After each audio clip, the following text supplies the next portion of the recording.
నా కూతురికి స్థానం లేని ఈ ఇంట్లో దీని బాగోగులు చూస్తానని ఎలా అనుకున్నా? నువ్వు భార్గవిని పట్టించుకోనంత మాత్రాన ప్రియని ఇంట్లోకి రాణిస్తాననుకుంటున్నావేమో.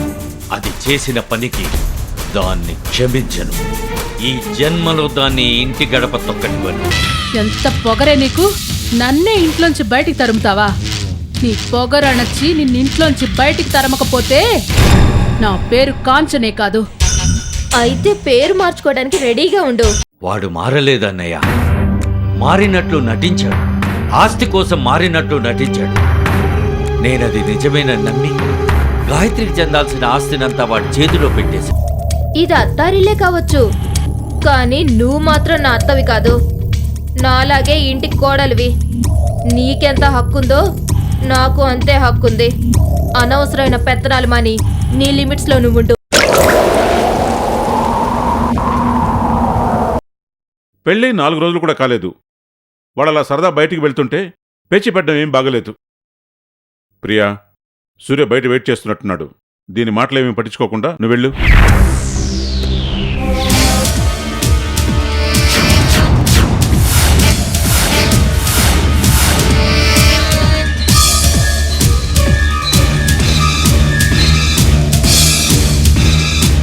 ఏంటి దానికి అంత సపోర్ట్ చేస్తున్నారు? దానికి చేసి పెట్టడానికి నేనేమైనా దాని పని మనిషినా? మీకంత మోజుగా ఉంటే మీరే దానికి చేసి పెట్టుకోండి. కాంచన, ఎవరూ చేయక్కర్లేదు, నేను చేస్తాను. ఏంటన్నయ్య ఇది? భార్గవి వదిన ఉన్నప్పుడు ఇలాంటి గొడవలు ఎప్పుడైనా జరిగాయా? ఏదో ఒంట్లో బాలేదన్న నెపంతో ఎవరి స్వార్థం కోసం వాళ్ళు ఆలోచించి అన్నయ్యని రెండో పెళ్లి చేసుకోమన్నారు. ఇప్పుడేం జరుగుతుందో చూస్తున్నారుగా. ఎలా ఉన్న ఇల్లు ఎలా తయారైంది?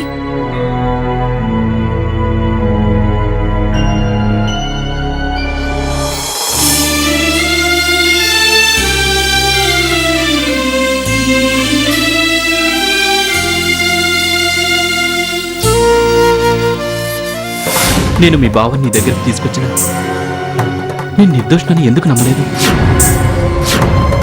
చివరికి మీ అక్కయ్యని నీ పక్కనే పెట్టుకుని కూడా నన్ను ఎందుకు సాధించాలని చూసావు?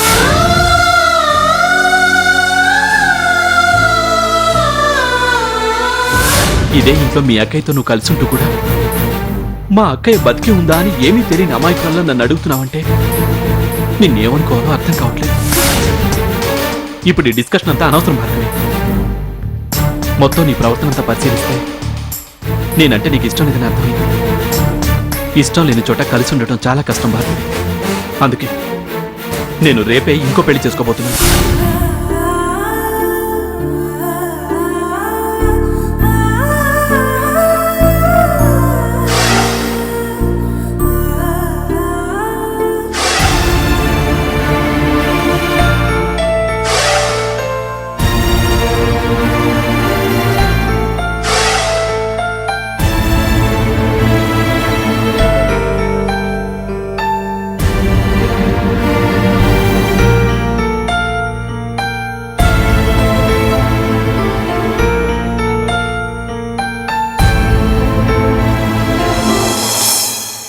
ఏమిటి దాన్ని చూస్తూ కూర్చున్నావు? జరిగింది తలుచుకుంటుంటే బాధగా ఉందా?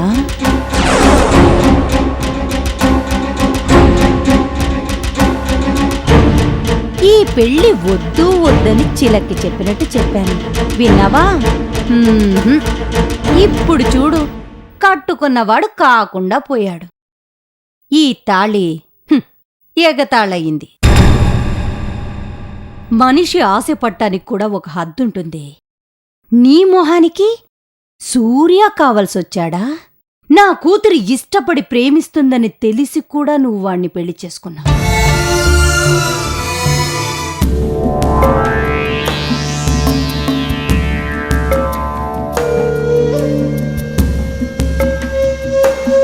నా కూతురు ఒక్కసారి మనసు పడితే అది దక్కించుకునేంత వరకు నిద్రపోదు. చూసావా ఎంత తెలివిగా నీ మొగుణ్ణి తన మొగుడిగా చేసుకుందో? ఇక మొగుడే కాకుండా పోయినప్పుడు ఈ తాళెందుకు? తీయవే. ఏంటి అలా గుడ్లప్పగించి చూస్తున్నా?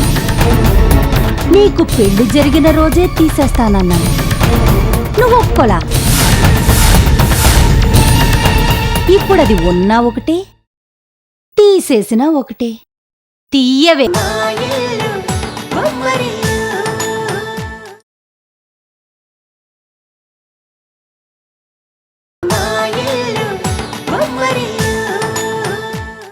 ఇప్పుడది ఉన్నా ఒకటే, తీసేసినా ఒకటే. తీయవే. వద్దు పిన్ని, దయచేసి దీన్ని నా మెడలో నుంచి తీయమని చెప్పొద్దు. నేను మట్టిలో కలిసిపోయేంత వరకు ఇది నా మెడలోనే ఉండాలి. భర్త బ్రతికుండగా మెడలో నుంచి తాళి తీయకూడదు పిన్ని. ఏమిటి సెంటిమెంటా? నీ మెడలోంచి ఆ తాళి తీసేస్తే సూర్యకేమవుతుందోనని భయమా? నువ్వు సూర్య గురించి అంతగా ఆలోచించాల్సిన పని లేదు.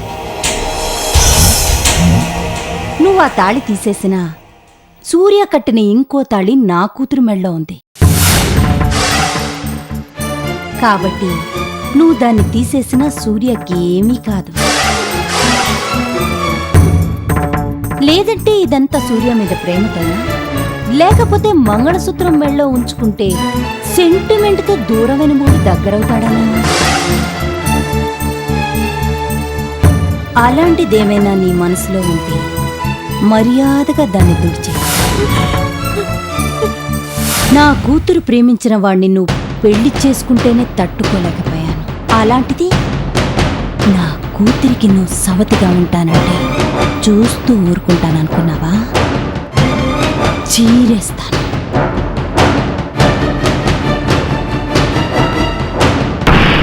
ముందు ఆ మెడలోనున్న తాళి తెంపేస్తే సగం సమస్య తీరిపోతుంది. ఆ తర్వాత విడాకులు ఎలాగని ఇప్పించండి. వద్దు పిన్ని, ప్లీజ్ పిన్ని.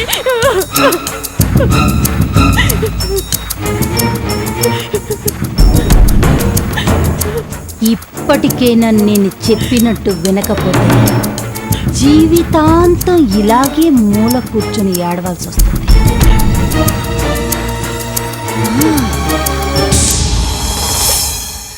మొగుడు వదిలేసిన ఆడది అంటే ప్రతి ఒక్కరికి చులకనే. అదే నేను చెప్పినట్టు విని సూర్యకి నువ్వే విడాకులిచ్చేశావనుకో, కనీసం అప్పుడు జాలైనా కలుగుతుంది. అప్పుడు నీ రేంజ్ వాడిని చూసుకొని పెళ్లి చేసుకోవచ్చు.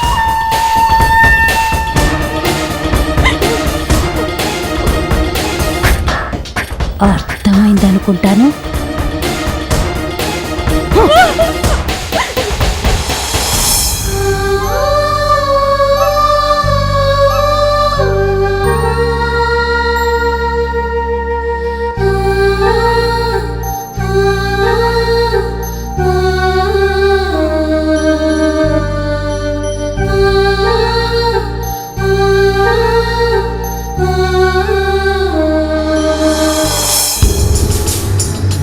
అది నాకు హెల్ప్ చేస్తానంటూ వచ్చి నన్నే తెలివిగా ఉపయోగించుకుంది. అది చేసిన నమ్మక ద్రోహానికి దాన్నేదో ఒకటి చెయ్యాలి.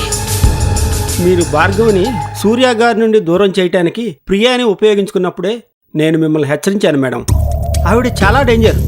ఎదుటి మనిషిని ఎలా ఉపయోగించుకోవాలో ఆవిడికి తెలిసినంతగా ఇంకెవరికి తెలియదు మేడం. మీ చెల్లెల్ని ఈ ఇంటి కోడల్ని చేయాలని మీరెంత ఆశపడ్డారో. అది నా ఆశల్ని అడి ఆశల్ని చేసిన దానికంటే నన్ను ఫూల్ని చేసి ఉపయోగించుకుందే అదే నన్ను ఎక్కువ బాధిస్తోంది. దాన్నేదో ఒకటి చెయ్యాలి. అది ఇంట్లో ఉండడానికి వీల్లేదు. ఏదైనా మంచి ఐడియా ఉంటే చెప్పు సుందరం. దెబ్బ కొడితే అది మళ్ళీ జీవితాంతం తేరుకోకూడదు. నాతో పెట్టుకున్నందుకు అది కుమిలి కుమిలి ఏడవాలి జీవితం అంతా.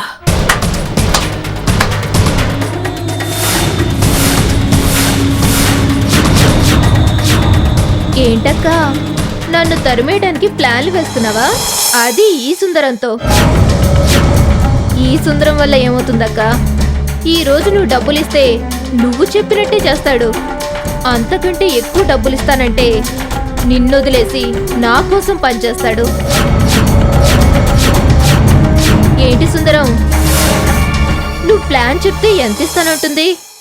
ఎంత ఇస్తానందో నాతో వచ్చి చెప్పు. అంతకి 4 గింతలు ఇస్తాను. అదే ప్లాన్తో దీని మొగుడిని విడది. ఏయ్, ఎంత ధైర్యమే నీకు? నన్ను నా మొగుడిని విడదీస్తానంటావా? నిన్నేం చేస్తానో చూడు. ఏం చేస్తావు? నువ్వు నన్నేం చేయలేవు. అయినా ఈ అకౌంటెంట్ ఇచ్చిన ఐడియాతో నువ్వు నన్నేం చేయగలవు? నీకేదన్నా మంచి ఐడియా కావాలంటే నన్ను అడగొచ్చు కదా. భార్గవిని బయటికి పంపించడానికి ఇచ్చిన ఐడియా లాంటిదే ఇంకోటి ఇస్తాను. ఏయ్, నీకు బాగా పొగరే. భార్గవిని బయటికి పంపించడానికి నీ సలహా అడిగాను కదా అని నాకంటే తెలివైందని అనుకుంటున్నావేమో. నువ్వు దొంగ దెబ్బ తీయడంలో ఆరితేరితే నేను దెబ్బకు దెబ్బ తీయడంలో ఆరితేరిందాన్ని. నువ్వు నన్నే దెబ్బ కొట్టి నాతో ఢీ కొట్టడానికి ఎప్పుడైతే సిద్ధమయ్యావో అప్పుడే నీ కౌంట్ డౌన్ మొదలైంది. రోజులు లెక్క పెట్టుకోవే. రోజులు లెక్క పెట్టుకోవాల్సింది నేను కాదు, నువ్వు. మర్యాదగా నీ పని నువ్వు చేసుకుని నా బాణాన నన్ను బ్రతకనిచ్చావా? సరే సరే, లేదంటే ఇందాక చెప్పినట్టు నిన్ను నీ మొగుడు నుంచి విడదీసేస్తాను.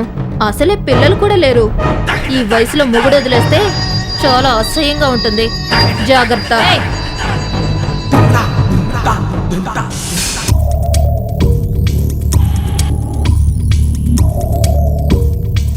ఏంటి మేడం, మీకే వార్నింగ్ ఇస్తుంది? ఎందుకైనా మంచిది మీరు చాలా జాగ్రత్తగా ఉండాలి. ఆ ప్రియ అన్నంత పని చేస్తుంది.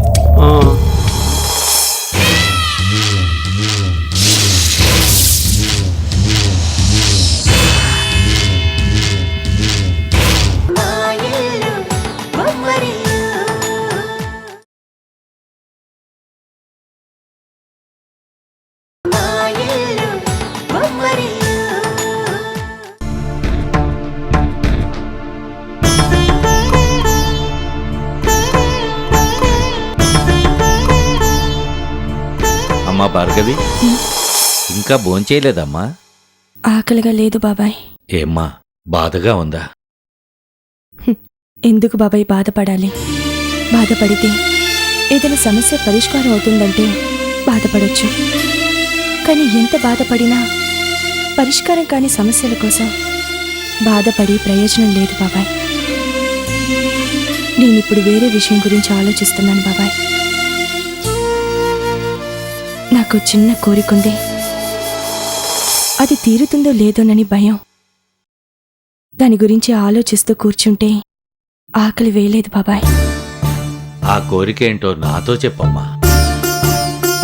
తప్పకుండా తీరుస్తారా బాబాయ్? అడిగిన తర్వాత కాదనరుగా? నువ్వు అడిగితే ఏ రోజైనా కాదన్నానా అమ్మా? ఏంటో అడగమ్మా. నాకు వెంటనే సూర్య నుంచి విడాకులు కావాలి బాబాయ్.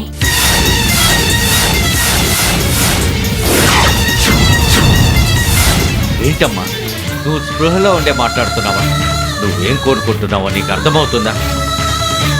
అర్థం అవుతుంది బాబాయ్, అర్థమయ్యి అడుగుతున్నాను. నాకు సూర్య నుంచి వెంటనే విడాకులు ఇప్పించండి. నువ్వు కోరకపోయినా నీ జీవితాన్ని బాగు చేయటమే నేను లక్ష్యంగా పెట్టుకున్నాను.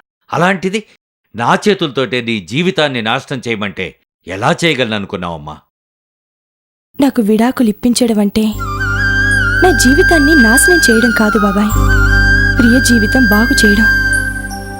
నేను విడాకులు ఇస్తేనే కదా ప్రియ సుఖంగా కాపురం చేసుకోగలుగుతుంది.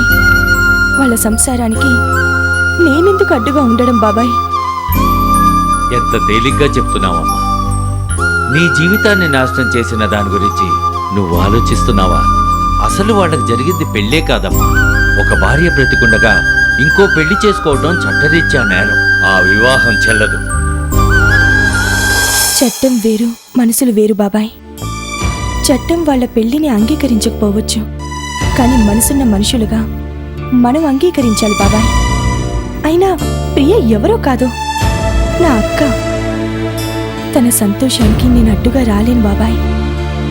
నీలా అది కూడా నా చెల్లెల జీవితం ఎందుకు పాటు చేయాలా అని అనుకోనుంటే ఇంత అనర్థం జరిగుండేది కదమ్మా. అయినా అది నీ అక్కే కదా అని ఊరుకోవటానికి అది నీ దగ్గర నుండి ఏ నగో చీరో తీసుకువెళ్ళేది, నీ భర్త తీసుకువెళ్ళింది. ఆ స్థానం నీది. ఎవరి కోసమో నువ్వు ఆ స్థానాన్ని వదులుకోవాల్సిన అవసరం లేదు. ఒక భార్యగా ఉండాల్సిన అన్ని హక్కులు నీకున్నాయి. కాపురం చేయడానికి కావాల్సింది హక్కులు అర్హతలు కావు బాబాయ్. కావాల్సిందల్లా ఒకరి మనసులో ఒకరి స్థానం. ఇప్పుడు సూర్య మనసులో ఉన్నది ప్రియే కాని నేను కాదు. ఒక రకంగా చెప్పాలంటే అతని పక్కన భార్యగా నిలబడే హక్కు కూడా నాకు లేదు బాబాయ్.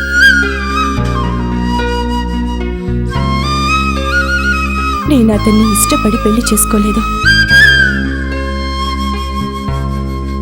కేవలం పగతో చేసుకున్నాను. అక్కని మోసం చేసి అక్క చావుకి కారణమయ్యారన్న పగతో పెళ్లి చేసుకున్నాను.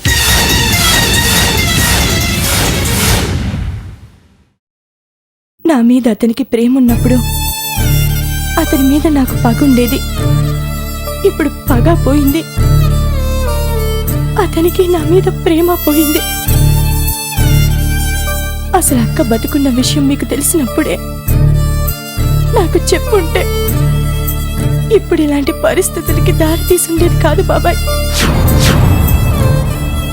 అసలు నేను సూర్యని పెళ్లి చేసుకుని ఉండేదాన్నే కాదు. అప్పుడు సూర్య ప్రియల పెళ్లి అయిపోయి ఉండేది. భగవంతుడు వాళ్ళిద్దరికీ రాసి పెట్టాడు బాబాయ్. కేవలం అపోహల వల్ల నేను కొద్ది కాలం వాళ్ళు ఒకటవ్వకుండా అడ్డంగా నిలిచాను. ఇప్పుడు అపోహలు తొలగిపోయాయి. ఇక నేను వాళ్ళకి అడ్డం తొలగిపోవడం మంచిది బాబాయ్. మీరు కన్న కూతురు మీద కన్నా నా మీద ఎక్కువ ప్రేమ చూపిస్తున్నందుకు నాకు చాలా సంతోషంగా ఉంది బాబాయ్. అందుకు మీకు రుణపడి ఉంటాను బాబాయ్. కానీ నా మనసేంటో అర్థం చేసుకోండి.